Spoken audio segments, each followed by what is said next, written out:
Ex-ICE official blows whistle on Biden admin scheme to handle migrant crisis amid a crushing wave of migrants rushing the United States southern border. Overwhelmed U.S. immigration agencies are releasing numerous migrants not just in southern cities, but deep into the interior of the country in a revolving door system some are concerned is giving aliens a free pass into the U.S.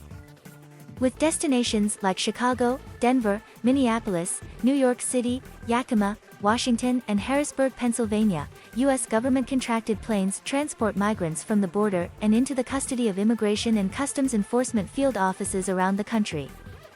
These migrants are often later released from these destinations. These flights are made by Aero Airways, which is a major government contractor. The airline also transports migrants around the country in the custody of Customs and Border Protection and the Department of Health and Human Services for Children.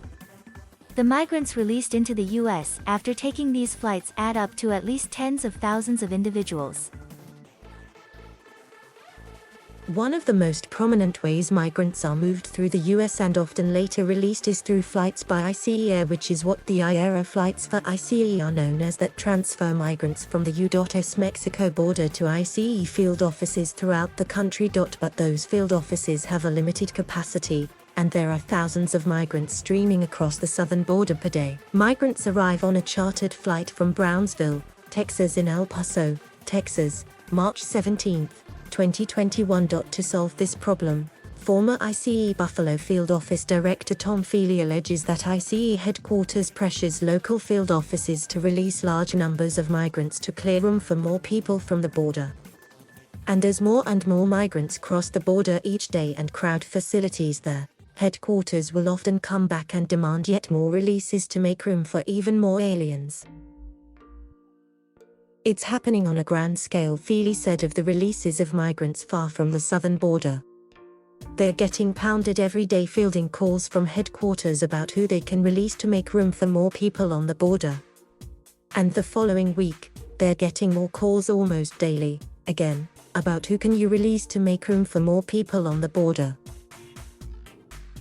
Feely added, so basically all we're doing is we're catching them at the border, shipping them into the interior, releasing them and getting more, and then releasing them and then getting more and releasing them. This portrait comes as CBP migrant encounters on the border are skyrocketing, with more than 212,000 such encounters in July. President Biden's administration, meanwhile, remains under scrutiny for its handling of the border, though the focus on the issue decreased amid the chaotic and deadly withdrawal from Afghanistan. It's a lot like a hotel chain. ERO can tell how many beds are open at a current facility, and then the people in charge of that aircraft will reach out to the office and say, you know what, you have 100 beds open, we're going to send you 100 illegal aliens, Feely said of the process ICE uses to release migrants from its field offices. It's just another version of catch and release, but on a grander scale. What's currently happening now at the headquarters level, which again has never really taken place in the past, they are actually going through the detained dockets at these facilities and picking out cases they want released to clear out beds so they can ship them more illegal aliens, Feely added. So it's just another version of catch and release, but on a grander scale. And the leaders of these local field offices, Feely said, are forced to play the game if they don't want to face retaliation from headquarters, which is using fear and intimidation to get them to do so, he alleged. Over the past several weeks, ICE has released numerous immigrants who transferred from the border after determining they could safely be released into the community under alternate forms of supervision. Furthermore, when making custody determinations, ICE considers a variety of factors, including an individual's criminal record, immigration history, ties to the community, health and rehabilitation efforts.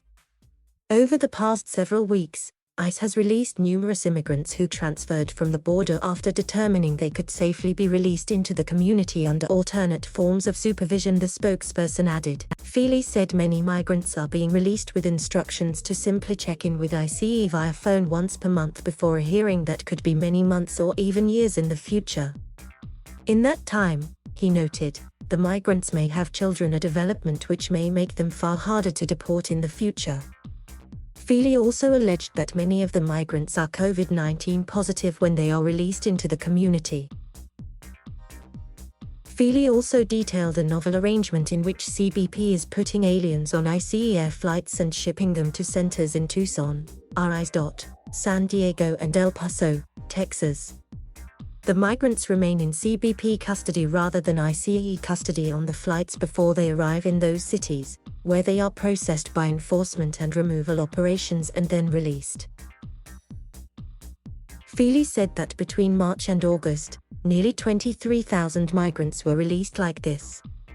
CBP in the Rio Grande Valley is placing illegal aliens that have just arrived on ICE aircraft, keeping them in CBP custody, and shipping them to other cities still in CBP custody and then being processed by ERO personnel who are being detailed and not doing their interior law enforcement duties, Feely said. And then those illegal aliens are being released into the United States. The border is not open and CBP is still operating under Center for Disease Control and Prevention guidelines for the COVID-19 pandemic. Several Border Patrol sectors have seen a significant increase in encounters in recent months. In order to process individuals as safely and expeditiously as possible, unprocessed individuals may be transported via air or ground transportation to other sectors along the southwest border, the spokesperson said.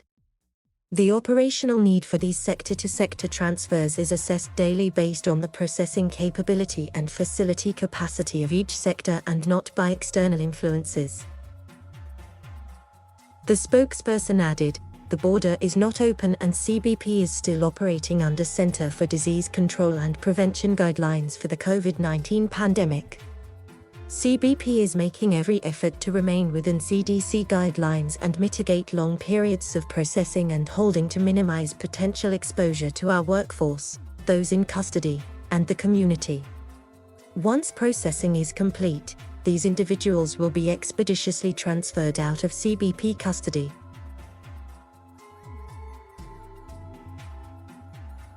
Thank you for watching. Please subscribe